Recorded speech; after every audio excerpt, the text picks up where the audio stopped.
What's up, guys, and welcome back to the DadBodCast, hosted by myself, Sean Stafford. It is the place for everything fitness, fun, fatherhood, and loads of stuff in between. We've got producer Ollie in the house. Say hi, Ollie. Hi, Ollie. Dad Bants. And we're joined again by the man, the myth, the legend, JP, Josh Patterson. This is the second time we've had you in the studio because the first time round, the quality of the content was exceptional, but the quality of the sound was dog shit. So I thought it would be really interesting and people will want to hear what we talked about. So we definitely had to get you back in. Welcome. Thank you. You know when people say like the legend, I mean, I'm not old enough or done enough yet to be a legend, right? Correct. I would say you're a legend. What, because I'm old? No, because I think... Well, Behave. yeah, but you, to be fair, Sean, you're one of those guys that you just don't know your age. Mate, I'm 25. You could be 21, you could be 60. Ollie, why are you laughing? You just don't know, do you? I'm 25. In Like good lighting. you and Cubby probably are like 6 years apart, or like it's distorted. I don't really know. But I guess it's your past. You've fucking smashed it, haven't you? Look where you are now. I'd say you're a legend Hey, of like an industry. I appreciate your feedback, but this is not a Sean Stafford Appreciation Society. This is not a. It's always a Sean. This is not Stafford. a bromance loving. This isn't the cabin of love. This is the DadBodCast. So we did this last time, and one of the things I asked you to do was and one of the things I actually find super interesting is to get my guests to introduce themselves. Yeah. Fire. So my name is Joshua Patterson. How detailed do you want me to go with this? Well, just like if you were to introduce yourself, Yeah. maybe not to like a bird in a bar, but if you were like, say the wife of a good friend in a lift. Okay, I like that. So my name's Joshua Patterson, or as my close buddies from Norfolk call me, Swayze Eye, because I dance like Patrick Swayze. There's a little insight for you. I thought it's because you've got a lazy eye. Well, I mean, probably when I'm a little bit drunk, to be fair. They're both pretty lazy. And I guess I'm probably most well known for being called JP off Made in Chelsea. I did it for several years. And now I'm probably more so known for my passion for mental health and the crazy challenges that I kind of put myself up for. I think you... Did I do that well? Did I say Yeah, mate, that's all right. It wasn't what I'd call an elevator pitch. It wasn't like a... I don't really know It wasn't concise, but you did touch on your history and your past in reality TV, and how you've kind of taken a break from that now, or you've stopped that. How long have you been off the show? So, the mother of my daughter, Binks, we got our own show after doing MIC. How long were you on MIC for? I was on MIC, I think, for 3 and a bit years. Okay. And then we got our own show. We just did one series. And what was the main reason why you left? Was it obviously you guys had India? Or India was coming at the time, right? Yeah, India was coming. Family. Do you know what? Family is the most. You know this with your son. Like family is the most important thing. And for me, reality TV is an unbelievable platform. But it got to the point where, like all things, you just grow out of it. And it was just the right time. And I always went into the show with a plan in my mind of what I wanted to achieve, and it got me to that point. And for me, it's always good to leave on a high. Yes. Than stretch it out too much. So that was one of the major factors. And then, the news of our daughter coming in, I've obviously never been a dad before, but I heard how, exhausting it can be. And one of my main things was that, Binks, India's mum, would have time away to really just focus on being a mum, and for me to be able to just focus on being a dad. And it was 100% the right decision. We've taken over a year away from doing that TV work, and it's been the best thing for our family. And also it gives you time just to reflect and figure out what you really want to do, and it's given me time to grow in other areas, and her as well. Yeah, and I think coming from a platform as big and as successful as Made in Chelsea, and then going into your own mini doc on the pregnancy and all that sort of stuff, it takes you away from that sort of cast mentality of a show like Made in Chelsea and brings it more into what you're about, what she's about. Quick question. Yeah. What is Binky's real name? Alexandra. Is it Alex? Of course it is. Yeah. Of course it is. I was thinking about this the other day. I was like, Yeah. what is actually her real name? Because obviously, Binky is. I was trying to think. Trying to work it backwards? You know, if someone's called like James, they call him Jimmy, or if someone, you know what I mean. You can usually work it back. But with Binky, I was like, I literally have no idea what her name is. I've got two mates, one called Shaggy and one called Old School. And I shit you not, I've known these guys for 10, 12 years, right? Yeah. And seriously, like a couple of weeks ago, we were in the pub and I had a mind block, and I actually had to ask them what their names were. Wow. My best mates. Because I've never ever called Old School anything other than Old School. So I genuinely went crazy. Where do you know him from? School. Your old I went school? to school with him. Your old school? Yeah. Hey. Turns out his name's Will. Hey Will, if you're listening, good to know you. Yeah. So then you kind of had your own documentary. I think I was actually in that when we hit a training session and we talked about dad life and all that sort of stuff. Do you know what? Everything I do is very calculated, and I think you know this. Like, I know this sounds really, really like cliche, but one of my biggest passions, if not my biggest passion in life, is people. So everything that I do is very constructed, and I get very frustrated with the way that TV and the industry is going and the way it's developed in certain individuals that have these features. And I don't necessarily agree with the way it's going, but rather than calling people out and going down that aggressive or destructive route, if I'm given an opportunity to portray it in my own way, which I feel is more constructive or a benefit to the viewer, then I will. So for me, going into the reality, it was kind of like building a platform, you know, fitness, fashion, and mental health with my key things, and it enabled me to do that.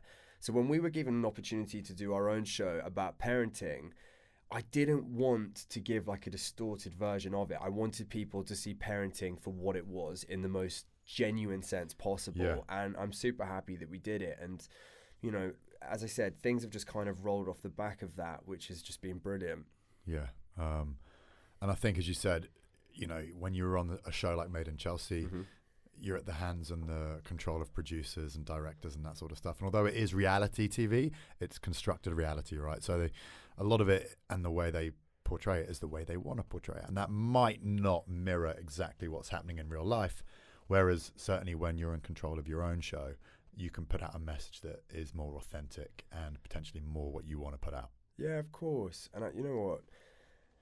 It's one of those things where it's an absolute blessing to have done it, and it's a curse because you are stigmatized. You know, a lot of people really dislike the reality industry, and a lot of people will criticize you for that. So, mate, a lot of people love it as well. A lot of people love it. This is what I'm saying. It's a blessing and a curse. I would say more people love it than hate it.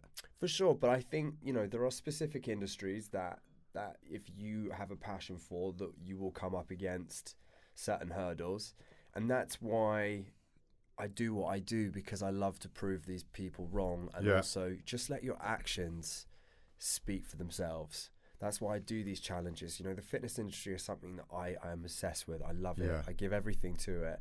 But you still face these hurdles and you still have questions asked. And I think by doing these challenges, slowly but surely, I guess you build the belief or confidence in you and your ability, or even the opinion that you may have. Yeah. So you keep talking about challenges, and for any of you guys that are listening to this, or maybe even watching it on YouTube, that potentially don't know what Josh has been up to in the last kind of year, do you want to fill people in through your own kind of words about the situation with Tano and what happened and kind of what you've been up to, which is a little bit crazy?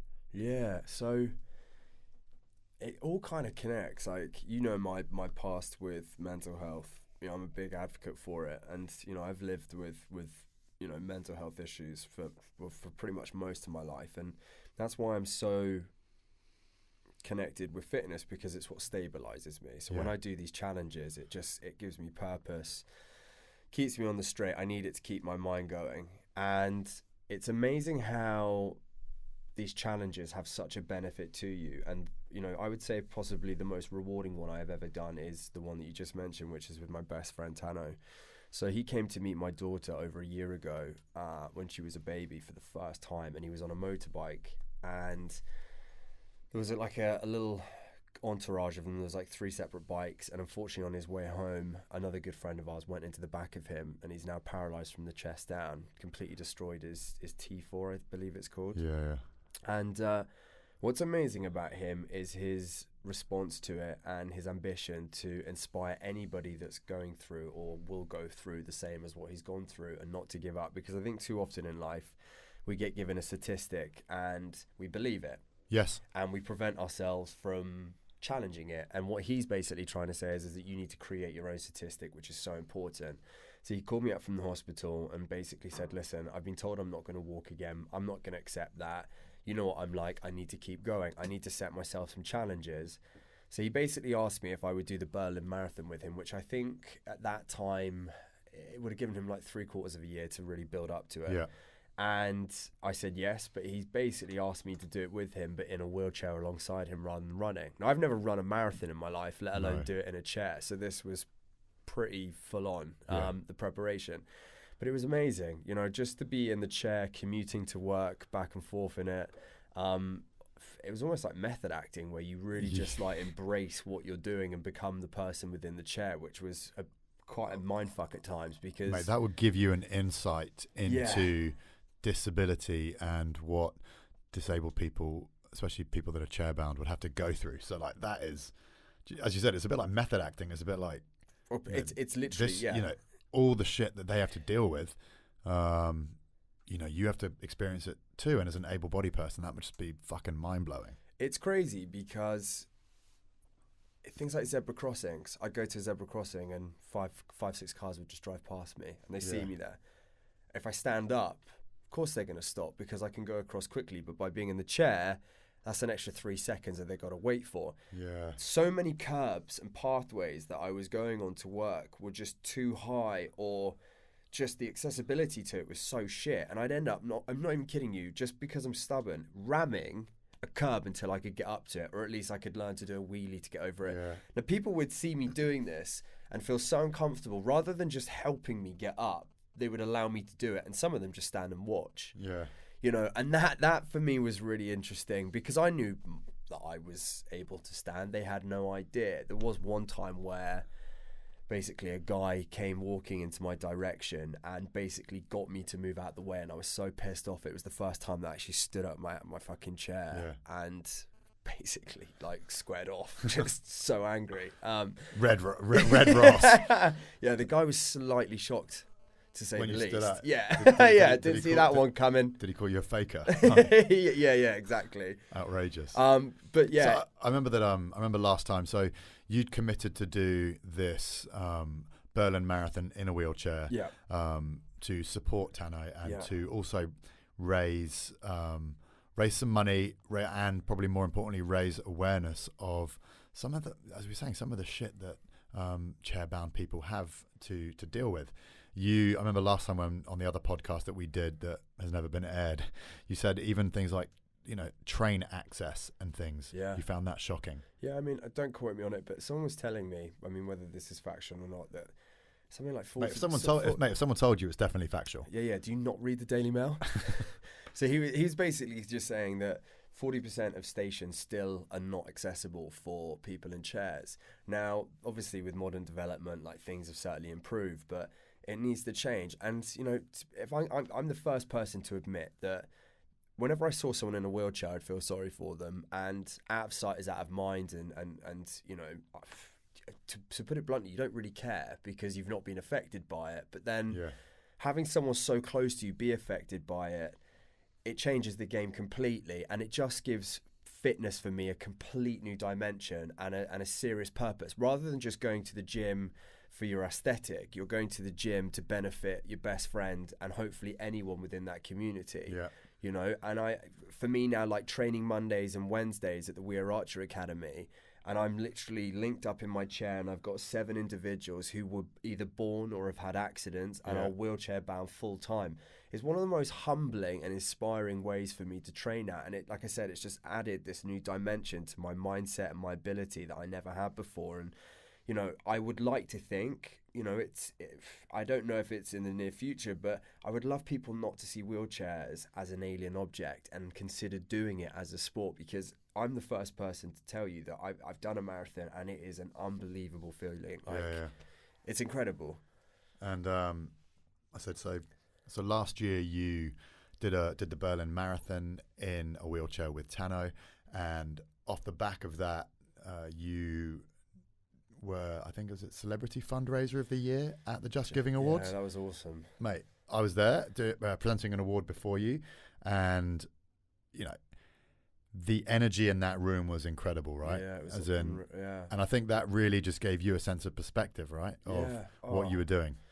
Because I don't think enough people do things in this industry, and it's a real frustration of mine. And I think that's why you go to these awards and you see these individuals and the help that they need for themselves or for their children or for a friend, and we all have the ability to do it. But like I said, if you're not affected by it, then why be aware or care, right? And I think when you go to these, you realize if you're a fit person and you have the ability to do a challenge to inspire people and raise some money along the way, I can go out and do it.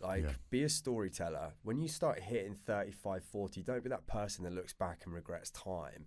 Fucking live for something. Be that person at a dinner table that sit next to someone and tells them something that they've never heard before. Because that's a fucking buzz in itself when someone looks at you and goes, shit, you did a marathon in a wheelchair. How much nicer is that than going, it's pretty bad weather outside? Mate, 100%. As in, so, I'm not saying that what I did was similar, but that's kind of why I did the Everest Marathon last year. I'm not a runner and I'm not a mountain climber, but I thought, what is going to get people's attention? What's going to inspire them? What's going to make them not necessarily uncomfortable, but certainly question their own ability? I have a friend doing that now because of you, by the way. Yeah, that's cool. And that's the thing, and I raised about $20,000 for an orphanage in Nepal, and for me it was that, trying to be a change for good and trying to raise awareness and just putting yourself out there in a way that will hopefully motivate and inspire others. I think it helps you grow as a person. Yeah. But it also lets you know what you're capable of.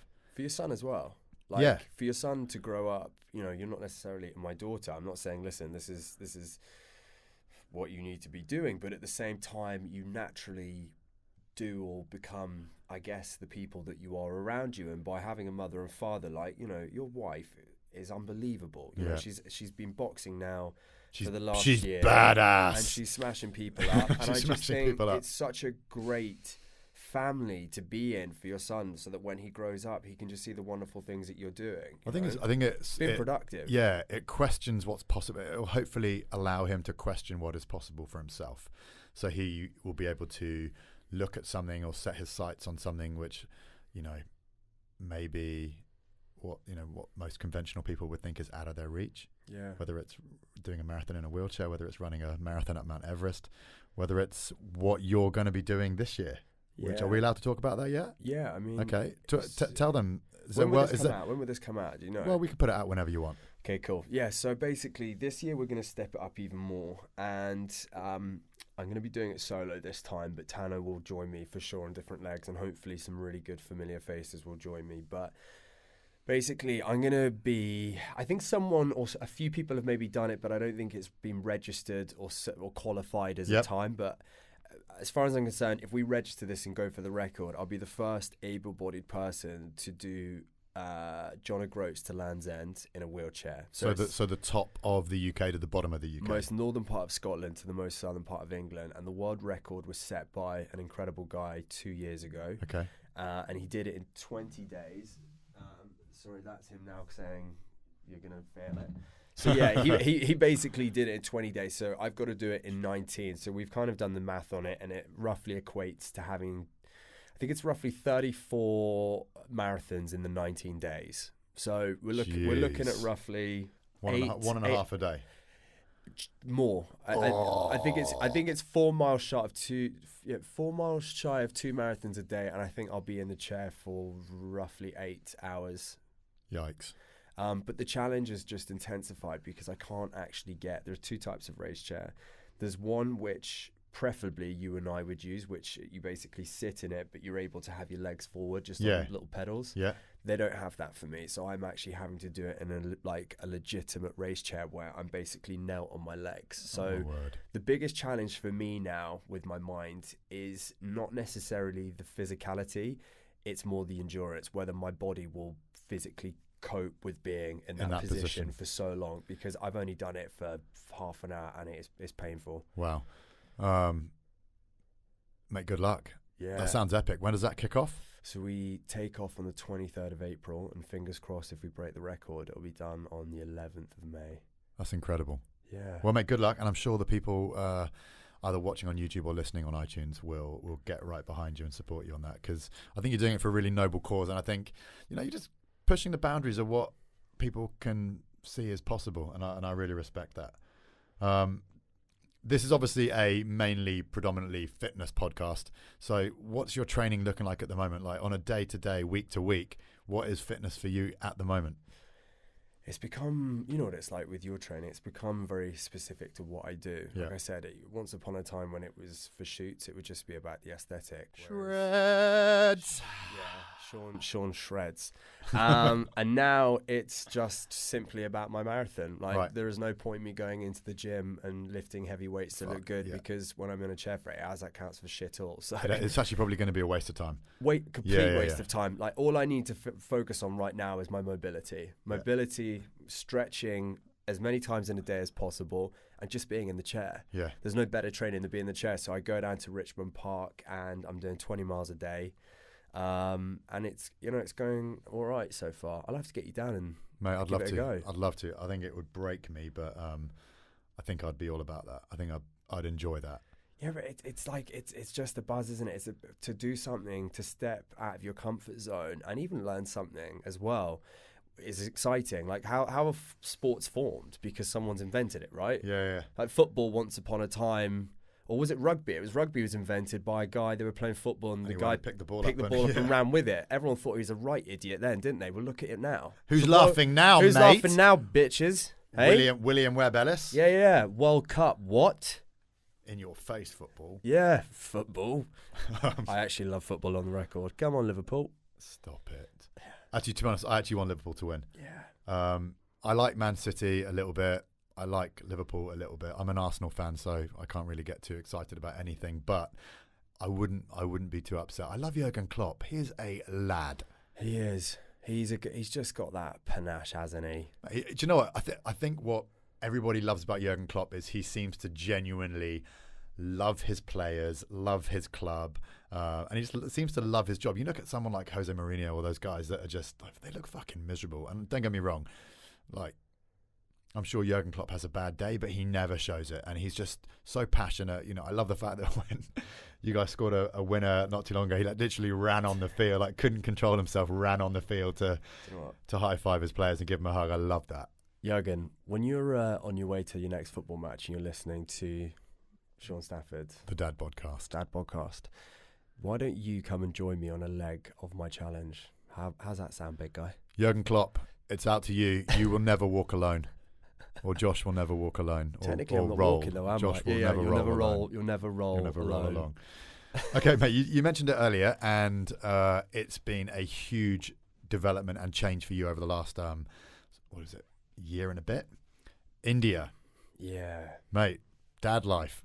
Yeah. Talk to me. Yeah, little girl.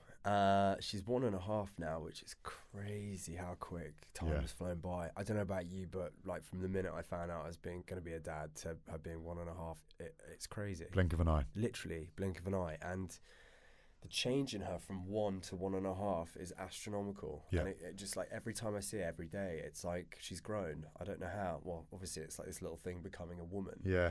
But it's amazing. And I don't know what you're like with your training and everything that you do, but they become your biggest motivation, right? Yeah. What do you reckon the best bit about being a dad is? It grounds me. Yeah? Yeah, grounds me and gives me purpose. That's so interesting. That's a really common theme when I ask that question. Yeah. Most people that, and it's not necessarily something that you would, the first thing that pops into mind, but it's, I've got that answer quite a lot. What do you think the hardest thing about being a dad is? Being a dad in balance. Yeah. I'd say balance, and you probably hear that a lot. I think when you become a parent, you hear a lot of cliches. But yeah, balance. I think you've got to be selfish at times, and you've got to make sure that you fulfill your dreams and whatever it is you want in your career. But at the same time, you have to balance that out and know that you are a parent and you've brought this thing into the world, and you've got to give them 150%, because that's all they want. They want time more than anything else. And what is your tip? So like if we've got any dads listening now, which I'm sure we do, what's your tip? Like, kind of what have you learned over the last 18 months on how to balance necessarily being in the public eye, training, trying to pursue your own dreams whilst also at the same time trying to be the best parent you can be? Like, what tips would you give? Well, a lot of arguments, I think, when you're in a relationship is misunderstanding one another. Yeah. And I think I found with Binks in India, whenever Binks gets tired or angry, I think I put myself in her shoes. So little things like when, say if I want to give Binks a night off so she doesn't have to have India around her, so she can get a full night's sleep. Put yourself in that shoe and do it like 3 or 4 times in a row and see how you feel at the end of it. Yeah. It is exhausting. I mean, again, you'll know what I'm talking about.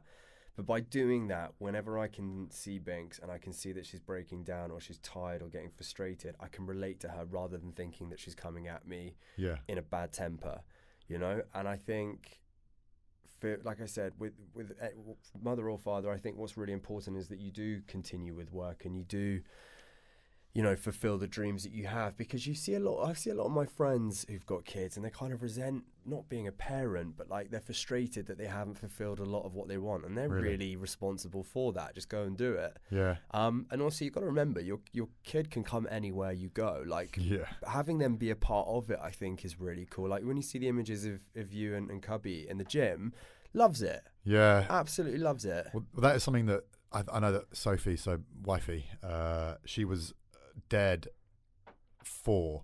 She was like, she took Cubby to Bali when he was 3 months old on her own, because she just straps up, takes him with. Wow. Like we went to an Indian wedding when he was 2 weeks old. Wow. But it's just like we literally get on with our lives the way we want to live our lives and bring him along for the ride. And for me, like, and don't get me wrong, every parent is different, but for me that has been the biggest tool or tip for balancing, is because you know, being a parent doesn't necessarily mean that your life as you knew it has to stop. Yeah. And I think it just evolves. Exactly. And I think people do think it stops. And don't get me wrong, in certain ways the change is 180. It is a complete turnaround, but you can still do the things that you enjoy, and it's about teamwork and time management and you know, helping out where you can. As in, I always say, and I stole it off a mate of mine called Gabriel, he said, I'm not helping mum, I'm being a dad.